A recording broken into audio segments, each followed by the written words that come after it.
अस्सलाम वालेकुम व्यूअर्स, मैं हूं एडवोकेट अली हैदर और आप देख रहे हैं मेरा यूट्यूब चैनल लॉ टाइगर्स। आज हम बात करेंगे कि पाकिस्तान में उम्र कैद या लाइफ इम्प्रिजनमेंट कितने साल की होती है, इसका दौरानिया क्या होता है। उम्र कैद नाम से ही जाहिर है, उम्र कैद मतलब जब तक उम्र है तब तक कैद। ये तो हो गया नाम। वैसे देखा जाए तो there are two school of thoughts about life imprisonment in Pakistan. Pakistan में उम्र कैद को लेकर दो स्कूल ऑफ थाट्स हैं। पहले एक स्कूल ऑफ थाट को हम बयान करते हैं कि पाकिस्तान पिनल कोड सेक्शन 57 ये बयान करता है कि जो लाइफ इम्प्रिजनमेंट है वो 25 साल की है, ठीक है। और इसी तरह सीआरपीसी का जो सेक्शन 401 है वो भी यही बयान करता है, लाइफ इम्प्रिजनमेंट जो है वो 25 साल की है। इसी तरह पुलिस ऑर्डर में भी ये बयान किया गया है, ठीक है। तो ये एक स्कूल ऑफ थॉट है जिसमें बयान किया गया है Pakistan penal code section 57, section 401, CrPC, police order, इन सब में लाइफ इम्प्रिजनमेंट की जो डेफिनेशन की गई है वो 25 ईयर्स तक की गई है।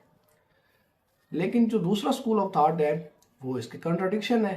दूसरा स्कूल ऑफ थॉट ये है, हुदूद लॉज में डिफाइन किया गया है कि जो लाइफ इम्प्रिजनमेंट है वो टिल डेथ तक इम्प्रिजनमेंट है, ठीक है। मतलब जब तक इंसान फोत नहीं हो जाता तब तक उसे कैद में रखा जाएगा जिसको उम्र कैद की सज़ा सुनाई गई है, या फिर जब तक इंसान जितनी उम्र है उसकी, जिसको उम्र कैद की सज़ा सुनाई गई है, उसकी जितनी उम्र है तब तक उसे कैद में रखा जाएगा, जेल में रखा जाएगा। और एक कंट्राडिक्शन और है, वो भी दूसरे स्कूल ऑफ थॉट में आती है। सेक्शन 302 पाकिस्तान पिनल कोड का अगर पढ़ा जाए उसमें कत्ल की सज़ा बयान की गई है कि अगर किसी शख्स ने कत्ल किया है तो फिर उसको या तो किसास देना होगा, ठीक है, या फिर उसको लाइफ इम्प्रिजनमेंट की सज़ा सुनाई जा सकती है, या फिर इम्प्रिजनमेंट फॉर 20 ईयर्स की सज़ा सुनाई जा सकती है। अब ये देखें, ये दोनों चीज़ें अलहदा बयान की गई हैं। Life imprisonment, imprisonment for 20 years, मतलब उम्र कैद को अलग बयान किया गया है और 20 साल तक की कैद को अलग बयान किया गया है। अगर उम्र कैद 25 ईयर्स की है तो फिर ये क्यों कहा गया है कि 20 साल की सज़ा सुनाई जाएगी उसे, ये अलहदा से। इसका मतलब ये कंट्राडिक्शन आ गई, ठीक है। मतलब ये कि फिर 25 ईयर्स नहीं है। अब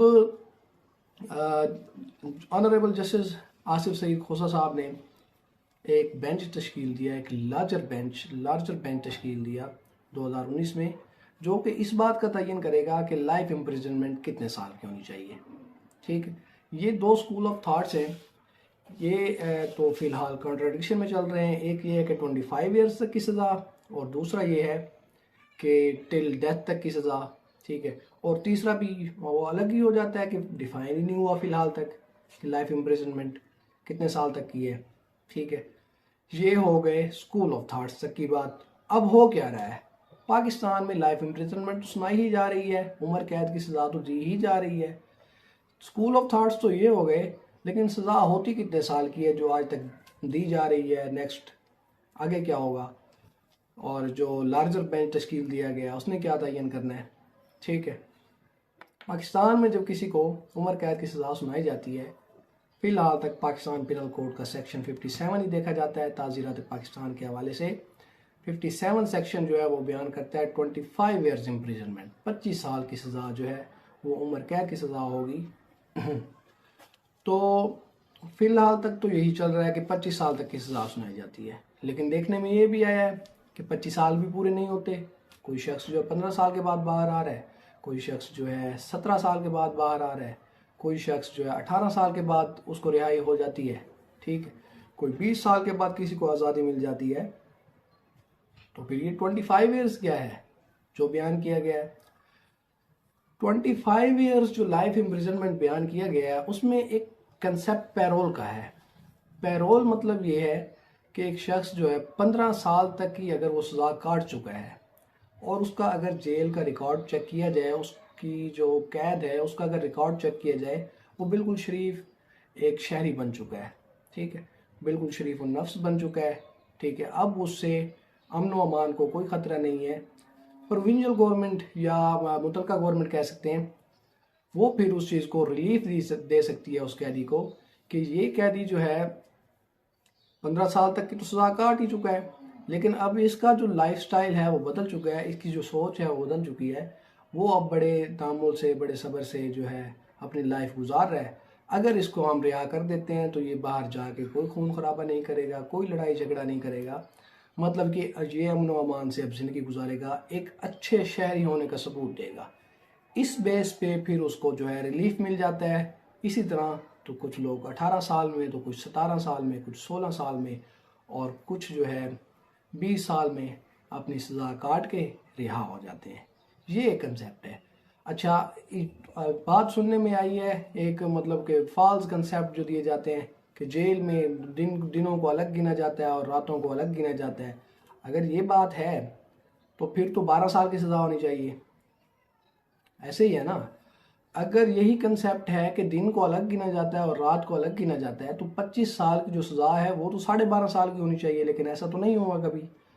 15 साल के बाद ही कोई रिहा होता है। जिसको उम्र कैद की सज़ा सुनाई जाए 15 साल से पहले नहीं होते, ठीक है। 15 साल के बाद होते हैं। वो 17 साल में हो जाए, वो 18 साल में हो जाए, वो 19 साल में, वो 20 साल में हो जाए, ठीक। तो वो कंसेप्ट ये है कि 15 साल के बाद रिलीफ मिल जाता है इस बेस पे कि वो शख्स अब जो है एक मुअज़्ज़िज़ शहरी बन चुका है, एक शरीफ और मुअज़्ज़िज़ शहरी बनकर बाहर आकर अपने फ़राइज़ सर अंजाम देगा। इस बेस पे उसे एक रिलीफ मिल जाता है। और फिर ये छुट्टियां खाते किस में डाली जाती हैं, जैसे कि वज़ीर जेल खाना जात हो गई, ठीक है। उसने अगर जेल का जो है दौरा किया इस ज़मन में जी, इसकी 1 महीना की सज़ा माफ़ कर दी जाए। लेट से कभी वज़ीर आज़म ने, कभी किसी सदर ने, कभी किसी और वज़ीर ने अगर विज़िट किया है तो फिर उसमें जी 2 महीने की सज़ा माफ़ कर दी जाए। तो इसी तरह जो है 14 अगस्त है, 9 सितंबर है, इसी तरह जो बाकी छुट्टियाँ हैं ये खाते इसमें डाल दी जाती हैं। ये छुट्टियाँ होती जब तक इंसान जो है 15, 16, 17 साल की सज़ा काट चुका होता है तो बाकी उसकी छुट्टियों में कट जाते हैं, ठीक है। लेकिन कंसेप्ट यही है कि वो 15 साल की सज़ा के बाद अगर गवर्नमेंट देखे कि ये शख्स अब रिलीफ देने के काबिल है, ये एक मुअज़्ज़िज़ शहरी बन चुका है, ये अब कोई खून खराबा नहीं करेगा, कोई गड़बड़ नहीं करेगा, अगर इसे रिहा कर दिया जाए इस बेस पर उसे रिलीफ मिल जाता है। तो ये था आज का हमारा टॉपिक। नेक्स्ट टॉपिक से अवेयर रहने के लिए चैनल को सब्सक्राइब कर दें, हमारे साथ रहिएगा। अल्लाह।